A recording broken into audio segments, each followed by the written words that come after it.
ప్రభునందు ప్రియమైన blessing TV ప్రేక్షకులకు వీక్షకులకు ప్రభు అయిన యేసుక్రీస్తు నామంలో శుభములు తెలియజేస్తున్నాం. ఈ ప్లాట్ఫామ్ ద్వారా మీ అందరినీ కలుసుకునే అవకాశాన్ని దేవుడే నాకు ఇచ్చినందుకు నేను ఎంతగానో దేవుడిని స్తుతిస్తూ ఉన్నాను. విడుదల సమయం అనేటువంటి ఈ మా కార్యక్రమానికి మీ అందరినీ ప్రేమతో ఆహ్వానిస్తున్నాం. ప్రతి బుధవారం రాత్రి 6:30 గంటల నుంచి 7 గంటల వరకు ప్రసారం అవుతున్న ఈ మా ఆధ్యాత్మిక కార్యక్రమాన్ని తప్పకుండా వీక్షించండి, ఆధ్యాత్మిక మేలులు పొందండి. ఈ మా కార్యక్రమం మీకు ఆశీర్వాదకరంగా ఉన్నట్లయితే మీ స్నేహితులకు, మీ శ్రేయోభిలాషులకు కూడా పరిచయం చేయండి. మీకేమైనా ప్రార్థన విన్నపములు ఉన్నట్లయితే తప్పనిసరిగా మాకు తెలియచేయండి. మీ కొరకు ప్రార్థించడానికి మేము ఎల్లప్పుడూ సిద్ధంగా ఉన్నామని తెలియచేస్తున్నాం. ఈ దినం నుంచి ప్రారంభమవుతున్నటువంటి మా యొక్క ఆధ్యాత్మిక సందేశములు తప్పనిసరిగా వీక్షించి మేలులు పొందాలని చెప్పి ఆశీర్వదించబడాలని కోరుకుంటున్నాను. May God bless you all. Praise the Lord. ఈ లోకం మీదికి రాబోయే భయంకరమైన ఉగ్రత దాని నుండి తప్పించబడాలి అంటే మనము దేవుని రాజ్యం కొరకు సిద్ధపడాలి. అందుకే యేసుప్రభు వారు చాలా ఉపమానాలు బోధించాడు. చూడండి, మత్తయి సువార్త 7వ అధ్యాయము 13వ వాక్యంలో ఏమని చెబుతున్నాడు అంటే, మత్తయి సువార్త 7వ అధ్యాయము 13వ వచనంలో, ఇరుకు ద్వారమున ప్రవేశించుడి, నాశనమునకు పోవు ద్వారము వెడల్పును, ఆ దారి విశాలమై ఉంది, దాని ద్వారా ప్రవేశించువారు అనేకులు. జీవమునకు పోవు ద్వారము ఇరుకును, ఆ దారి సంకుచితమై ఉన్నది, దాన్ని కనుగొని వారు కొందరే. నిజమే, జీవమునకు పోవు మార్గము సంకుచితమై ఉందట. ఈ మార్గంలో ఏముండవంటే పాపం ఉండదు. ఈ మార్గంలో వెళ్ళాలి అంటే కొన్ని సమస్యలు, కొన్ని పరిస్థితులు మన జీవితంలో ఎదుర్కోవలసి ఉంటుంది.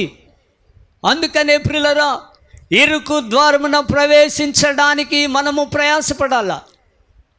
విశాలమైన మార్గంలో పాపం ఉంటుంది, ఈ లోకం ఉంటుంది, ఈ లోక ఆనందాలు ఉంటాయి, ఈ లోక సంతోషాలు ఉంటాయి, ఈ లోకంలో అనుభవించవలసినవన్నీ ఉంటాయి. కానీ ఇవన్నీ కూడా మన జీవితాన్ని నాశనము చేసేవి.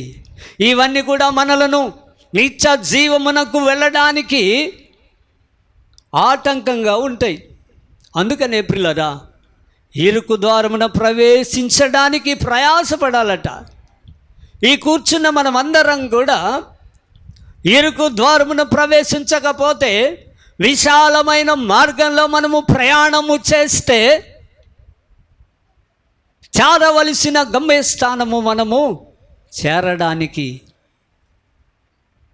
వీలు పడదు. ఈ లోకంలో ఒక ప్రత్యేకమైన వ్యక్తులుగా మనము జీవించాల. ఏ విధంగా అంట, ఒక ప్రత్యేకమైన జీవితం జీవించాల. యేసు ప్రభు వారు ఈ లోకంలో ఒక ప్రత్యేకమైన జీవితాన్ని జీవించాడు. యోహాను సువార్త 2వ అధ్యాయము 24వ వచనంలో ఒక సందర్భం ఉంటుంది. యోహాను సువార్త చదువమ్మా. అయితే యేసు అందరినీ ఎరిగినవాడు గనుక ఆయన తన్ను వారి వశము చేసుకొనలేదు. ఆయన మనుషుని ఆంతర్యమును ఎరిగినవాడు. దేవునికి స్తోత్రాలు చెప్దామా? హల్లెలూయా, హల్లెలూయా. నిజమే, ఆయన ఎటువంటి వాడట? అందరినీ ఎరిగినవాడు, అందరి హృదయాలను పరిశోధించేవాడు, అందరి జీవితాలు ఆయనకు తెలుసు. ఈ మధ్యాహ్న కాల సమయంలో ఆయన సన్నిధిలో నిలిచి ఉన్న మనం ఏ విధమైన ఆలోచనతో, ఏ విధమైన పరిస్థితులలో ఆయన సన్నిధిలో కూర్చున్నామో దేవునికి తెలుసు. ఎందుకంటే దావీదు అనుభవం ఏమిటి అంటే, ఆయన అంటాడు 139వ కీర్తన 2వ వచనంలో, నేను కూర్చుండుట, నేను లేచుట నీకు తెలియను, నా తలంపులు పుట్టక ముందే నీవు గ్రహించే దేవుడవు. అంటే ఆయన అంతరంగాన్ని పరిశోధించే గొప్ప దేవుడు. ఆ అంతరంగంలో ఏముందో మనకు తెలీదు. మీ అంతరంగంలో ఏముందో నాకు తెలియదు. అందుకే ఒక ఆయన అంటాడు, పైన పరిశుద్ధం లోన కుసిద్ధం అంట. చాలామంది పైన పరిశుద్ధంగానే ఉంటారు, కానీ లోపల ఏముంటుంది? ఆ భయంకరమైన అంధకారం లోపల్లో ఉంటుంది. అందుకనే పిల్లరా, మనము పరిశుద్ధంగా కనపడవచ్చు మనుషులకు, కానీ దేవుని దృష్టిలో ఏ విధముగా ఉన్నామో మనము జ్ఞాపకం చేసుకోవాలి. అయితే యేసు అందరినీ ఎరిగిన వాడు గనుక ఆయన తన్ను వారి వశము చేసుకొనలేదు. కారణం ఏమిటంటే ఆయనను ఒకరోజు రాజుగా చేయాలని, మరి ప్రజలందరూ కూడి వచ్చి యేసయ్యను రాజుగా చేయాలనుకున్నారట. చూడండి, యోహాను సువార్త 6వ అధ్యాయము 15వ వాక్యంలో ఉంటుంది. యోహాను సువార్త 6వ అధ్యాయం. రాజుగా చేయుటకు వారు వచ్చి తనను బలవంతంగా పట్టుకొని పోతున్నారని యేసు ఎరిగి మరలా కొండకు ఒంటరిగా వెళ్ళెను. దేవుని స్తోత్రం చెప్పండి, హల్లెలూయా.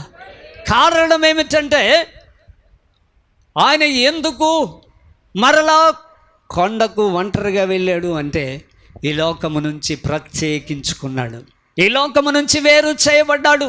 ఈ లోకమును దాని యొక్క ఆశలను పక్కన పెట్టి ఒక ప్రత్యేకమైన జీవితం కొరకు ఆయన ఎక్కడికి వెళ్ళాడట? కొండకు వెళ్ళాడు. దేవునికి స్తోత్రాలు చెప్పండి. నిజమే ప్రియులారా, ఈ లోకంలో నీ ఒక ప్రత్యేకమైన వ్యక్తిగా, ఒక ప్రత్యేకమైన వారిగా జీవించకపోతే నిత్య జీవము అనేది నువ్వు సంపాదించుకోలేవు.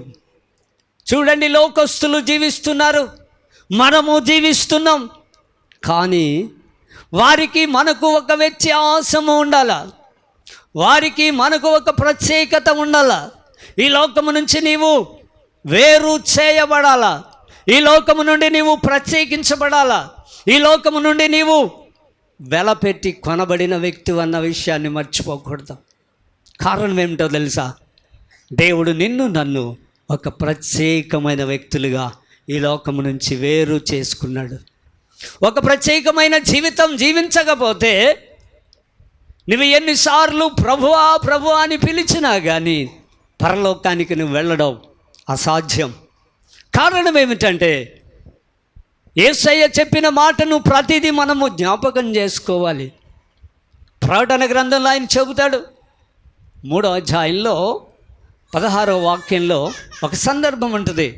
ప్రకటన గ్రంథము 3వ అధ్యాయము, నువ్వు వెచ్చగానైనను చల్లగానైనను ఉండక నులివెచ్చగా ఉన్నావు గనుక నేను నిన్ను నా నోట నుండి ఉమ్మువేయను ఉద్దేశిస్తూ ఉన్నాను. దేవునికి స్తోత్రం చెప్పండి. అంటే నీ జీవితం ఎలాగుండాలి? మొట్టమొదటిగా ఒక ప్రత్యేకత నీలో కనిపించాలి.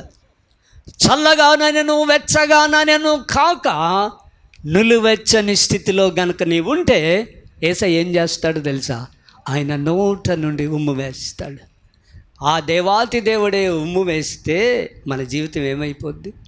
ఏమండి, ఆయనే మనల్ని పట్టించకపోతే, ఆయనే మనలను విసర్జిస్తే, ఆయనే మనలను త్రోసివేస్తే, ఆయనే మనలను సీదరించుకుంటే మనకు దిక్కు లేదుగా. నీవే నా శరణ్యమని యేసయ్య పాదాలు చెంతకు వచ్చినప్పుడు, ఆయన పాదాల మీద పడినప్పుడు ఆయన మనలను కనికరించు దేవుడిగా ఉంచున్నాడు. చల్లగా వెచ్చగా నీ జీవితం ఉండకూడదు ప్రియులరా, నులివెచ్చని స్థితిలో ఉండకూడదు ప్రియులరా. ఎలా ఉండాలట? వెచ్చగా ఉండాలి. అంటే దేవునిలో నువ్వు పూర్తిగా నాటబడాలి, దేవుని మార్గంలో నువ్వు నడవాలి, దేవుని చిత్తంలో నీవు నడుచుకోవాలి. అప్పుడే మోక్ష రాజ్యం అనేది నీవు పొందగలుగుతావు. అందుకే యేసు ప్రభువు వారు అంటున్నాడు కదా, ఆయన ఎక్కడికి వెళ్ళిపోయాడట? కొండకు వెళ్ళిపోయాడు. కొండ ప్రార్థనా జీవితానికి సాదృశ్యం. ఎప్పుడైతే నీవు ఈ లోకం నుంచి ప్రత్యేకించబడి ఆ ప్రార్థనా జీవితాన్ని నీవు కలిగి ఉన్నప్పుడు శోధనను జయించగలుగుతావు, పాపమును జయించగలుగుతావు, నీ శరీరాన్ని జయించగలుగుతావు, ఈ లోకాన్ని నీవు జయించగలుగుతావు. 3 సందర్భాలు మన జీవితంలో జరగకపోతే నిత్య జీవము కొరకు మనము సిద్ధపడలేం. చాలా సందర్భాలలో మనకు కలిగిన పరిస్థితులను బట్టి మనము దేవునికి దూరం అయిపోతూ ఉంటాం, దేవుని మార్గమును విడిచిపెట్టేస్తాం. కానీ పిల్లరా, దేవుడు నీకు ఇచ్చిన సమయంలో నువ్వేం చేయాలి? ఆయనతో సహవాసము చేయాలి. నిన్న ఒక సహోదరి ఇంటికి వెళ్ళాను. పాపం చక్కగా సినిమా పెట్టుకొని మంచం కోడి మీద తలగాడు పెట్టుకొని చక్కగా చూస్తుంది సినిమా. దేవుని స్తోత్రాలు చెప్పాలి. హల్లెలూయా. అంటే సమర్థించుకోవడానికి ఏమంటారు వీళ్ళు? ఇప్పుడే పెట్టానండి అయ్యగారు. లాగి లెంపగాయ కొట్టినా ఒకటే, నెమ్మదిగా కొట్టినా ఒకటే, రెండు ఒకటేనండి. అంటే పాపము చిన్నదైనా ఒకటే, పెద్దదైనా ఒకటే. చాలామంది సమర్థించుకుంటారు. ఒక సహోదరి టీవీ చూస్తుంది. ఏమ్మా టీవీ చూడొచ్చా నువ్వు అంటే ఎన్నిసార్లు అడిచినా పలకలేదు.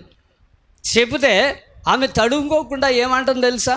అయ్యగారు ఇవన్నీ మనం చూడడానికే తీస్తున్నారండి వాళ్ళు అంటే. ఎంత ఏమండి సమయానుకూలంగా తడుముకోకుండా చెప్పింది ఆమె. దేవునికి స్తోత్రం కలుగునుగా. నిజమే, నీ జీవితంలో సమర్థించుకునే పరిస్థితి రాకూడదు. ఏదో నువ్వు చెప్పేస్తే అక్కడ ఆయన అమ్మో నా బిడ్డ పర్లేదులే చదువుకుంది అనుకోడు, అక్కడ డిప్ప మీద కొడతాడు. ఒక సమయం ఉంది. దేవుని స్తోత్రాలు చెప్పాలి. మనం అనుకోవచ్చు యేసుప్రభు కూడా మనలాంటోడే అని. కీర్తన గ్రంథం 50వ కీర్తన 21వ వాక్యం ఏం చెప్తుందంటే, కీర్తన గ్రంథం 50వ కీర్తన 21వ వచనం, ఇట్టి పనులు నువ్వు చేసినాను. ఎట్టి పనులు? ఆగమ్మా, ఇట్టి పనులు ఏం పనులు? సినిమా చూసినా, ఆ తర్వాత నువ్వు సమర్థించుకున్నా, లేకపోతే నీకు నువ్వుగానే పర్వాలేదులే అనుకున్నా, ఏం చేస్తాడట ఆయన? చదవాలి. అందుకు నీవు కేవలం నీ వంటి వాడనని నీవు అనుకుంటున్నావు. అయితే నీ కన్నుల ఎదుట సంగతులను వరుసగా ఉంచి గద్దిస్తాను. దేవునికి స్తోత్రాలు చెప్పండి. ఏం చేస్తాడట ఆయన? వరుసగా ఈ సంగతులను పెట్టి ఏం చేస్తాడు? నిన్ను గద్దిస్తాను. ఆయన గద్దిస్తే, ఆయన గద్దింపునకు లోబడకపోతే, ఆయన గద్దింపునకు నీవు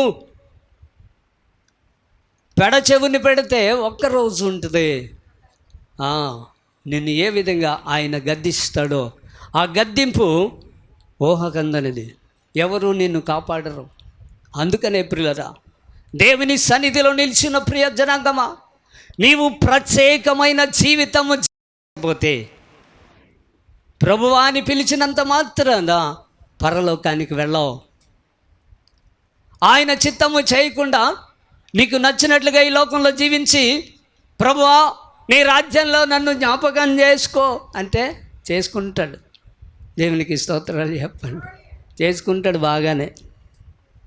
అయితే యేసు ప్రభువారు ఒక ప్రత్యేకమైన జీవితాన్ని జీవించాడు ఈ లోకంలో. ఉదాహరణగా మనం చూస్తే న్యాయాధిపతుల గ్రంథంలో ఒక ఆయన కనిపిస్తాడు మనకి. 14వ అధ్యాయము మొదటి వాక్యం ఒకసారి చదవండి. 14వ అధ్యాయం. తిన్మాతులో చూసెను. అతడు తిరిగి వచ్చి పరిశుద్ధాత్ముడానికి వందనాలయ్యా. చాలమ్మా ప్రియులది. ఇక్కడ సంసోను గురించి ఒక సందర్భం రాయబడ్డది. సంసోను ఈ భూలోకానికి దేవుడు సంసోనును ఏ విధంగా తీసుకొచ్చాడు అంటే, ఒక ప్రత్యేకమైన వ్యక్తిగా ఈ భూలోకానికి ఆయనను నడిపించాడు. ఎందుకంటే ఫిలిష్తీయుల చేతుల నుంచి తన ప్రజలను కాపాడడానికి ఈ వ్యక్తి సంసోనును దేవుడు ఈ భూలోకానికి పంపించాడు.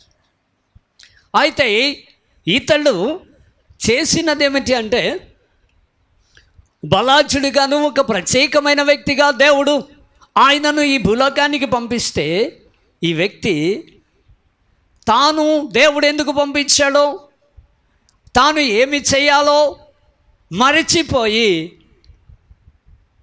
ఆ ఫిలిష్తీయులలో లేక ఒక స్త్రీని చూసి ఆమెను మోహించి వివాహం చేసుకోవడానికి సిద్ధపడ్డాడు.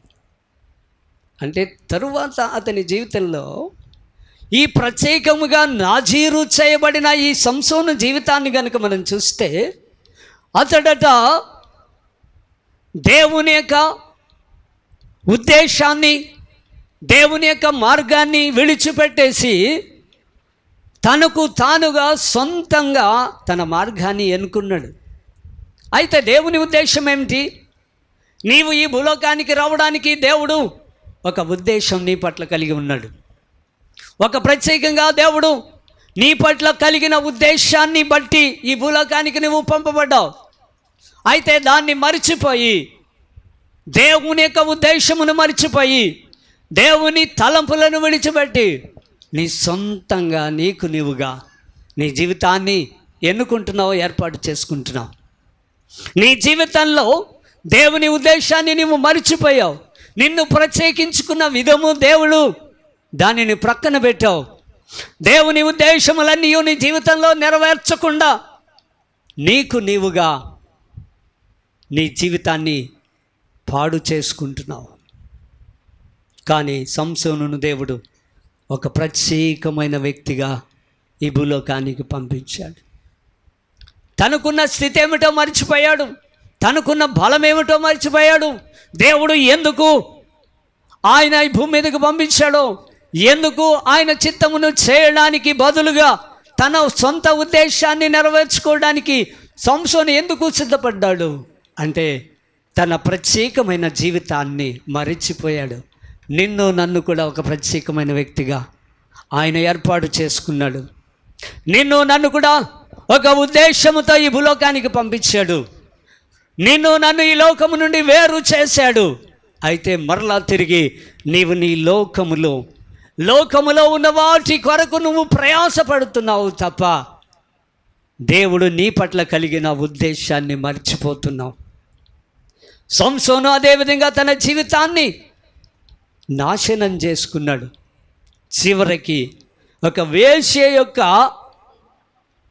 ఇంటికి చేరి అక్కడ దేవుడు నాజీరు చేయబడిన ఈ వ్యక్తి తన సమస్తాన్ని మరిచిపోయి లోకములో కలిసిపోయాడు. తన యొక్క బలము యొక్క రహస్యాన్ని ఆ యొక్క డెలీలాతో చెప్పినప్పుడు ఫిలిష్తీయుల సర్దారులను పిలిపించి దానికి ముందుగా తొడ మీద పడుకోబెట్టుకొని ఏం చేసింది, తన యొక్క ఎంట్రుకలన్నిటినీ కూడా క్షవరం చేయించింది. అప్పుడు సంసోనులో ఉన్న బలం అంతా పోయింది. అప్పుడు సంసోను ఫిలిష్తీయులను ఎదుర్కోవడానికి వస్తున్నారంటే ఎప్పటిలాగే లేచాడు. కానీ తన బలము పోయిందని, దేవుడు తనని విడిచిపెట్టేశాడని, దేవుడు తను మరిచిపోయాడన్న సంగతి మరిచిపోయి మరలా తిరిగి తన బలాన్ని పుంజుకోవడానికి ప్రయత్నం చేశాడు. కానీ అది సాధ్యపడలేదు. కారణం, తనకున్న బలాన్ని తానే పోగొట్టుకున్నాడు. మనం కూడా మన జీవితాల్లో దేవునికి వ్యతిరేకమైన కార్యాలు చేస్తూ, దేవుడు చెప్పినది పక్కన పెట్టి, దేవుని ఉద్దేశములను నెరవేర్చకుండా మనకు నచ్చిన జీవితాన్ని జీవించడానికి ఇష్టపడితే దేవుడు నిన్ను నన్ను ఒకసారి విడిచిపెట్టేస్తాడు. అంతే. దేవుని స్తోత్రం చెబుదాం. హల్లెలూయా. కారణం ఏమిటంటే, నీ సొంత ఉద్దేశాలు నువ్వు నెరవేర్చుకోవడానికి, నీ ఆలోచన ప్రకారం నడుచుకోవడానికి, నీ ఉద్దేశములు నీ జీవితంలో నెరవేర్చుకోవడానికి నీవు పూర్వపు వ్యక్తివి కాదు. దేవుడు నిన్ను ప్రత్యేకించుకున్నాడు. దేవుడు నిన్ను ఈ లోకము నుండి వేరు చేశాడు. ఈ లోకములో నీవు ఒక ప్రత్యేకమైన వ్యక్తిగా జీవించాలి అన్నది దేవుని యొక్క ఉద్దేశం. అందుకని ఆయన స్వరక్తం ఇచ్చి ఆయన మనలను కొనుక్కున్నాడు. ఎందుచేత? నీవు నాశనమునకు వెళ్ళిపోకూడదు, నీవు నరకంలో వేదన పడకూడదు, నీ జీవితంలో నీవు ఆయన యొక్క రాజ్యంలో ఉండాలన్నది దేవుని యొక్క అమూల్యమైన ఉద్దేశం. ఆ ఉద్దేశము నుండి నీవు బయటికి వెళ్ళిపోతే నిన్ను తప్పించు నాదుడు ఎవరు ఉండరు.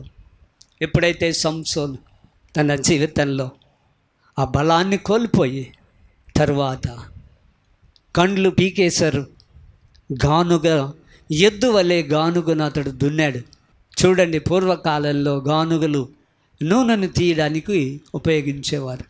దానికి ఒక ఎద్దును కట్టి ఒకే ప్రదేశంలో దాన్ని గిరగిరా గిరగిరా అది తిరుగుతూ ఉంటే ఆ నూనె అనేది వచ్చేది. నిజమే పిల్లరా, అటువంటి పరిస్థితి సంసోనుకు వచ్చింది.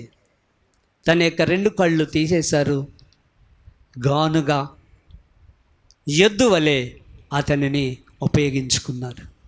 ఇంకా ఆఖరి సమయంలో సంసోనును బలి అర్పించడానికి దాగోను గుడి దగ్గరికి తీసుకుని వచ్చినప్పుడు ఆ గుడిలో ఒక స్తంభానికి ఆయనను కట్టేశారు. కట్టి అప్పుడు వారు పండగ చేసుకుంటున్నారు. ఎందుకంటే ఈరోజు మన శత్రువుని మనం ఏం చేస్తున్నాం? చంపేయబోతున్నాం. ఎప్పుడైతే ఈ విధమైన ఆలోచనతో వారు ఆనందిస్తూ సంతోషిస్తున్న సమయంలో అప్పుడు గుర్తుకొచ్చాడు దేవుడికి సంసోనికి దేవుడు అప్పుడు గుర్తుకొచ్చాడు.